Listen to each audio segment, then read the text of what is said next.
Hello students, class 11 mathematics chapter 2 relations and functions. तो Cartesian product हम जान चुके हैं क्या होता है। Now let us move to the next topic, relations. जैसे कि लिटरेरी भाषा में रोजमर्रा की जिंदगी में जो रिलेशन का मतलब होता है वही मतलब कि यहाँ पे है। एक चीज का दूसरी चीज से क्या रिलेशन होता है, क्या उनका संबंध है, दैट इज रिलेशन। तो रिलेशन का डेफिनेशन यहाँ क्या कहता है कि relation R from a non empty set A to a non empty set B. मतलब एक सेट ए है और एक दूसरा सेट बी है, दोनों के बीच का रिलेशन आर डिफाइन कर रहा है। Is a subset of a Cartesian product A cross B. यानी कि ये जो सेट बनेगा रिलेशन का, ये सेट सबसेट होगा किसका, ए क्रॉस बी का। ए क्रॉस बी का ये सबसेट होगा। The subset is derived by describing a relationship between the first element and the second element of the ordered pair in A cross B. तो हम जानते हैं ए क्रॉस बी के अंदर बहुत सारे ऑर्डर्ड पेयर्स होंगे और ऑर्डर्ड पेयर में एक फर्स्ट एलिमेंट होता है और एक सेकेंड एलिमेंट होता है। इन दोनों के बीच का रिलेशन हम बताएंगे, वही रिलेशन कहलाएगा। और चलिए एक एग्जाम्पल लेके समझते हैं। Suppose I have a set A consist of Dasharath and Ravan, ठीक है। And set B I have Ram, Lakshman, Bharat, Shatrughan and Meghnath. तो यहाँ पे दो एलिमेंट है और इधर 5 एलिमेंट, ठीक है। तो टोटल 10 ऑर्डर पेयर बनेंगे Cartesian product A cross B में। तो मैंने दशरथ को डी से लिखा है और राम को आर से, लक्ष्मण को एल से, भरत को बी से, शत्रुघ्न को एस से और मेघनाथ को एम से और रावण को आर ए से। तो आर राम के लिए है और आर ए रावण के लिए हमने रिप्रेजेंट किया है। तो यहाँ पे ए क्रॉस बी तो हमें निकालना आता है। दशरथ का राम के साथ एक ऑर्डर पेयर बन गया, दशरथ का लक्ष्मण के साथ, दशरथ का भरत के साथ, दशरथ का शत्रुघ्न के साथ, दशरथ का मेघनाथ के साथ। वैसे रावण का राम के साथ, रावण का लक्ष्मण के साथ, रावण का भरत के साथ, रावण का शत्रुघ्न के साथ और रावण का मेघनाथ के साथ। इस तरीके से 10 ऑर्डर पेयर बन गए और इनका सेट जो बना है इसको हम कहेंगे Cartesian product A cross B, क्योंकि सेट ए और बी का क्रॉस प्रोडक्ट हमने निकाल लिया। अब हम इन दोनों के बीच में एक रिलेशन डिफाइन करते हैं। हम जानते हैं दशरथ राम, लक्ष्मण, भरत और शत्रुघ्न के फादर थे और रावण मेघनाथ के फादर थे।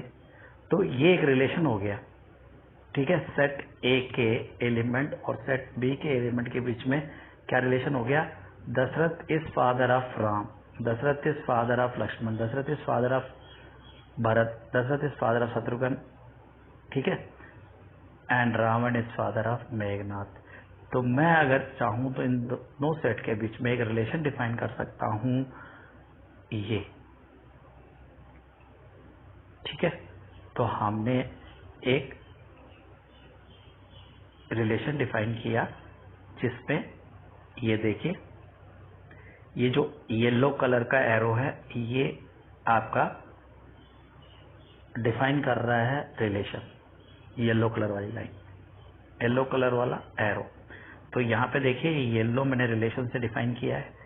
तो यहाँ पे Dasharath goes with Ram, Dasharath with Lakshman, Dasharath Bharat, Dasharath Shatrughan and Ravan Meghnath. तो यहाँ पे आर मैंने डिफाइन क्या किया है, फादर ऑफ। रिलेशन मैंने क्या डिफाइन किया है, फादर ऑफ।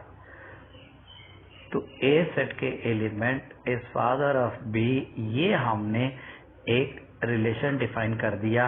और अगर हम देखा जाए तो A R B, that is A R B is a subset of A cross B, ठीक है। क्योंकि ये छोटा सेट है ए क्रॉस बी का जो हमने पहले डिफाइन किया था, उसका ये सबसेट है, therefore this is a relation. तो रिलेशन हमेशा कार्टेशियन प्रोडक्ट का सबसेट ही होता है। क्लियर। अब देखिए इसमें हम कुछ टर्म्स को, ये तो हमने रोजमर्रा की जिंदगी से हमने एग्जाम्पल लिए हैं। Domain, range, codomain, image. तो डोमेन क्या होता है? The set of all first elements of the ordered pair in relation R from a set A to a set B.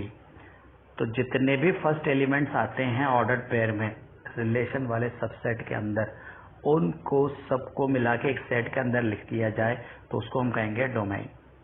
ठीक है, तो देखिए यहाँ पे हमने ऑर्डर पेयर लिखा था, ये है हमारा रिलेशन का ऑर्डर पेयर है। इसमें फर्स्ट एलिमेंट क्या है? दशरथ, दशरथ, दशरथ, दशरथ और रावण। तो दशरथ को तो मैं एक ही बार लिखूंगा क्योंकि हम जानते हैं सेट के अंदर एक ही बार लिखा जाता है, और रावण को भी एक ही बार लिखूंगा। तो ये हो गया मेरा सेट ऑफ डोमेन।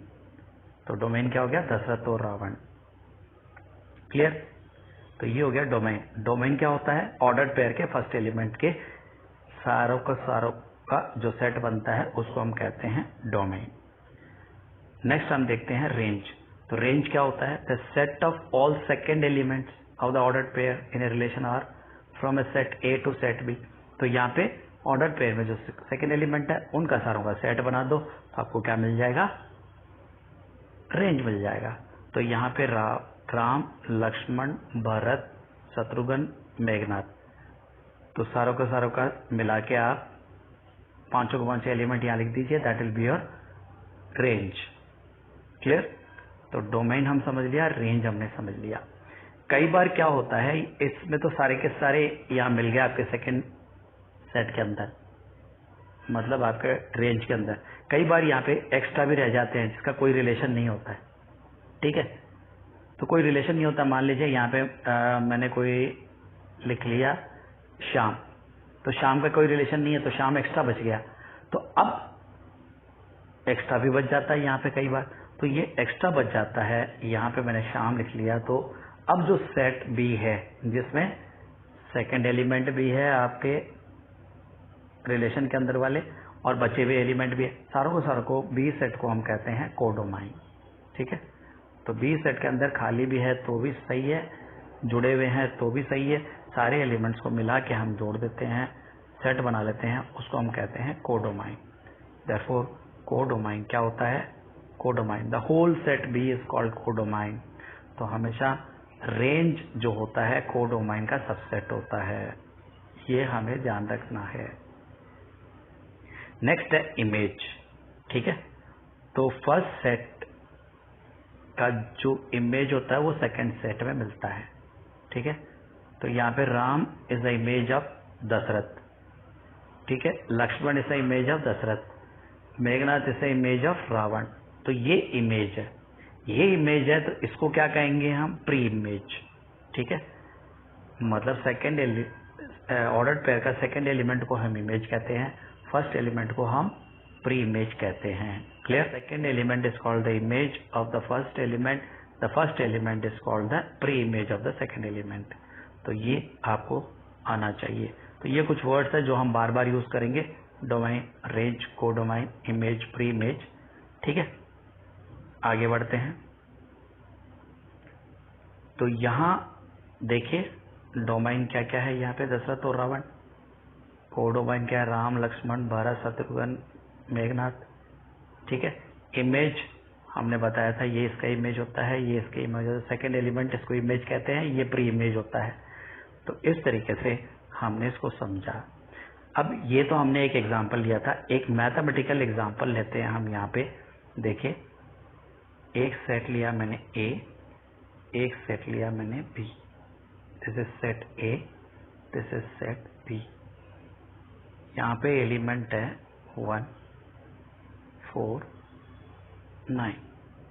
यहाँ पे एलिमेंट है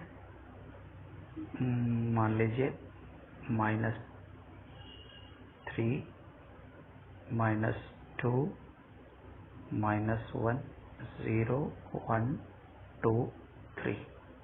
ठीक है, इस तरीके से यहाँ पे एलिमेंट्स हैं।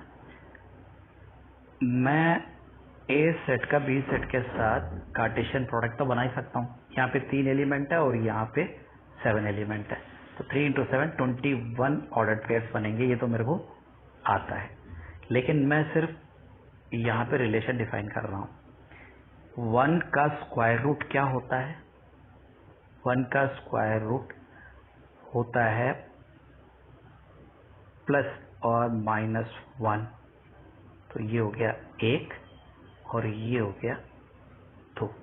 ठीक है, 1 का स्क्वायर रूट +1 भी होता है, -1 भी होता है। 4 का -2 +2, 9 का -3 +3। ठीक है, तो यहाँ पे मैंने एक रिलेशन डिफाइन कर दिया, स्क्वायर रूट ऑफ। तो ए सेट के एलिमेंट का स्क्वायर रूट आपको सेकंड सेट के अंदर मिलेगा, बी सेट के अंदर मिलेगा। ठीक है, तो ये हमने एक रिलेशन डिफाइन किया। अब इसमें आप चाहो तो डोमेन, कोडोमाइन, रेंज सारे बता सकते हो। तो डोमेन क्या होंगे? 1 4 3 1 4 9, ये हो गया डोमेन। तो डोमेन की सेट आपकी बन जाएगी 1 4 9। ठीक है, कोडोमाइन -3 -2 -1 0 1 2 3, सारे के सारे एलिमेंट बी के होंगे, वो होंगे कोडोमाइन।